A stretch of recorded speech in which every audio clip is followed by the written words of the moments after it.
नमस्कार दोस्तों, आज बात करेंगे books of account under new income tax act. हाँ जी दोस्तों, कैसे बुक्स ऑफ अकाउंट्स को मेंटेन करना होगा न्यू इनकम टैक्स एक्ट में, इसके प्रोविजंस के बारे में भी समझेंगे। बहुत कुछ समझने को मिलेगा, बहुत कुछ सीखने को मिलेगा इस वीडियो के अंदर। उससे पहले बताना चाहूँगा, जो भी भाई बंधु मेरे चैनल पर पहली बार है, इस वीडियो को पहली बार देख रहे हैं, जिन्होंने अभी तक सब्सक्राइब नहीं किया, सब्सक्राइब कर लीजिए, साथ ही साथ बेल आइकन पे भी क्लिक कर लीजिए ताकि इस तरह का कंटेंट आपको मिलता रहे। सो दोस्तों, न्यू इनकम टैक्स एक्ट 2025 के अंदर सेक्शन 62 है, जिसके अंदर बुक्स ऑफ अकाउंट्स को बताया गया है कि मेंटेन करना होगा। ठीक है, बुक्स ऑफ अकाउंट मेंटेन करने से मतलब हो गया कि आपको उसके अकाउंटिंग को मेंटेन करना होगा, रिकॉर्ड्स को मेंटेन करना होगा। ठीक है, इसमें अलग अलग कैटेगरीज वाइज है, टैक्स पेयर की category wise books of account maintain करना पड़ेगा। सबसे पहले हम बात कर लेते हैं प्रोफेशनल। स्पेसिफाई प्रोफेशनल्स को बुक्स ऑफ अकाउंट्स मेंटेन करना पड़ेगा। ऐसे इंडिविजुअल जो कि प्रोफेशन के अंदर है, जैसे कि medical, engineering, accountancy, technical consultancy, interior decoration, information technology या कंपनी सेक्रेटरी प्रोफेशन के अंदर है, उनको बुक्स ऑफ अकाउंट्स को मेंटेन करना होगा। या फिर कोई और अदर प्रोफेशन जो कि सीबीडीटी के द्वारा नोटिफाइड है, उनको बुक्स ऑफ अकाउंट मेंटेन करना पड़ेगा।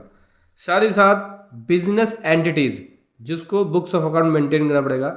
बिजनेस जिसकी इनकम एक्सीड हो जाती है 1,20,000 से, या फिर टोटल सेल्स या ग्रोस रिसीट्स एक्सीड हो जाती है 10 लाख रुपए से, मतलब पिछले 3 साल के अंदर, प्रीसीडिंग 3 ईयर के अंदर बोल रहे हैं कि पिछले 3 साल के अंदर किसी में भी अगर 10 लाख से क्रॉस हो जाती है ग्रोस टर्नओवर, तो उस केस में बुक्स ऑफ अकाउंट्स मेंटेन करनी पड़ेगी।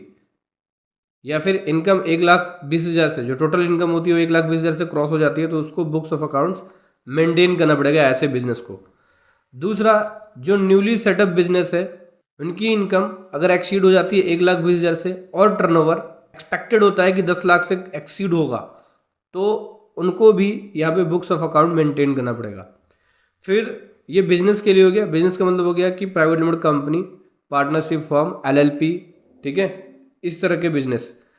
लेकिन जो बिजनेस इंडिविजुअल्स है, प्रोप्राइटरशिप के अंदर है, एचयूएफ बिजनेस है, उनकी लिमिट अलग है। टोटल इनकम जो है वो एक्सीड हो जाती है 2.5 लाख रुपए, या फिर टर्नओवर एक्सीड हो जाती है 2.5 लाख रुपए, तो उनको यहाँ पे बुक्स ऑफ अकाउंट्स मेंटेन करना होगा।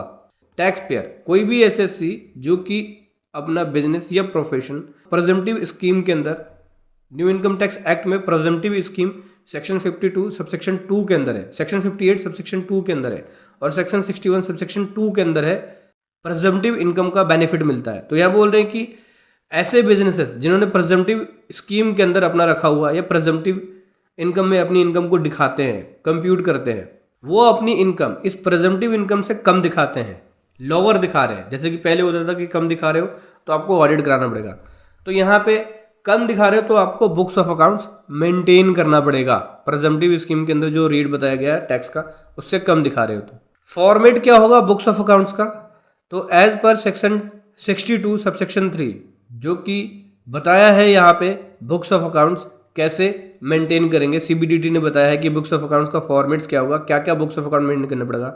जैसे कि आपको बुक्स ऑफ अकाउंट में मेंटेन करना पड़ेगा लेजर, कैश बुक, ठीक है, bank book, vouchers, purchase bill, cell register, purchase register, ठीक है, trial balance, profit and loss account, balance sheet, ये सब होता है बुक्स ऑफ अकाउंट।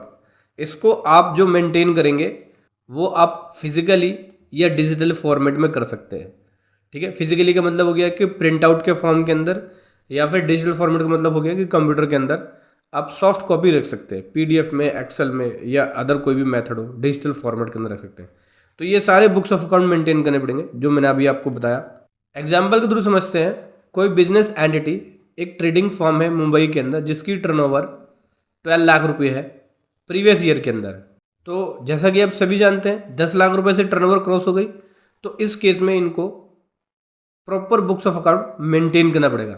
जैसे कि मैंने अभी आपको ऊपर बताया कि cash book, bank book, ledger, party ledger, sale register, purchase register, expenses register, vouchers, purchase bill, sale bill, ये सभी उनको मेंटेन करना पड़ेगा। Trial balance, balance sheet, profit and loss account, ये सब मेंटेन करना पड़ेगा।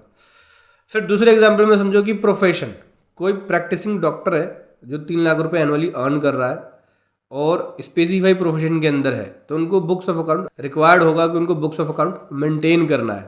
तीसरा एग्जांपल, कोई अपनी इनकम लोअर दिखा रहा है, जो प्रिजम्पटिव टैक्सेशन स्कीम है उसके अंदर वो अपनी इनकम कम दिखा रहा है। फॉर एग्जांपल के लिए मान के चलो कि बिजनेस ट्रांसपोर्ट बिजनेस है, जीटीए ऑपरेटर क्लेम कर रहा है अपनी एक्चुअल इनकम 5 लाख रुपए।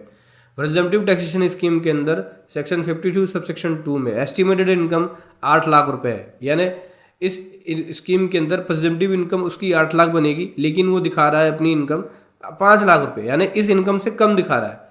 तो ऐसे में इस तरह के टैक्स पेयर को मेंटेन करना होगा बुक्स ऑफ अकाउंट्स, और ऑडिट भी कराना पड़ेगा सेक्शन 63 के अंदर। 63 ऑडिट के लिए है यहाँ पे, और सेक्शन 62 जो है वो बुक्स ऑफ अकाउंट्स के लिए है, यानी बुक्स ऑफ अकाउंट्स को मेंटेन करना पड़ेगा। बुक्स ऑफ अकाउंट्स की मेंटेन करने की जो लिमिट है यहाँ पे बिजनेस के लिए 10 लाख रुपए, ठीक है। प्रोफेशन के अंदर है तो प्रोफेशन में इनकम की यहाँ पे कोई भी लिमिट नहीं है, प्रोफेशन में मेंटेन करना ही पड़ेगा। बिजनेस के लिए 10 लाख रुपए टर्नओवर है और टोटल इनकम 1,20,000 है। 10 लाख रुपए जो है किसी भी प्रीवियस 3 साल के अंदर प्रीवियस ईयर में अगर क्रॉस हो जाता है 10 लाख रुपए तो उसको करना पड़ेगा। न्यूली सेटअप बिजनेस है तो न्यूली सेटअप बिजनेस के अंदर एक्सपेक्टेड टर्नओवर का 10 लाख क्रॉस हो जाती है और टोटल इनकम 1,20,000 रुपये क्रॉस हो जाती है, तो भी उनको बुक्स ऑफ अकाउंट मेंटेन करना पड़ेगा। और ऐसे इंडिविजुअल या प्रोप्राइटरशिप बिजनेस है या एचयूएफ बिजनेस है तो उसके अंदर 2.5 लाख रुपए इनकम एक्सीड हो गई तो करना पड़ेगा, और टर्नओवर 2.5 लाख रुपए एक्सीड हो गई तो बुक्स ऑफ अकाउंट मेंटेन करना पड़ेगा। या फिर प्रिजम्पटिव स्कीम के अंदर अगर आप लोअर इनकम दिखा रहे हो, जो इस स्कीम के अंदर परसेंटेज बताया गया है उस परसेंटेज से कम दिखा रहे हो, तो उस केस में भी बुक्स ऑफ अकाउंट मेंटेन करना पड़ेगा। तो समझ गए दोस्तों कौन कौन से केस में बुक्स ऑफ अकाउंट मेंटेन करना पड़ेगा। ऐसे में आपको अकाउंटिंग करानी पड़ेगी, किसी प्रोफेशनल्स को हायर करना पड़ेगा। आप चाहे तो हमारी पेड प्रोफेशनल सर्विसेज ले सकते हैं बुक्स ऑफ अकाउंटिंग के लिए, जिसका लिंक वीडियो के डिस्क्रिप्शन में है।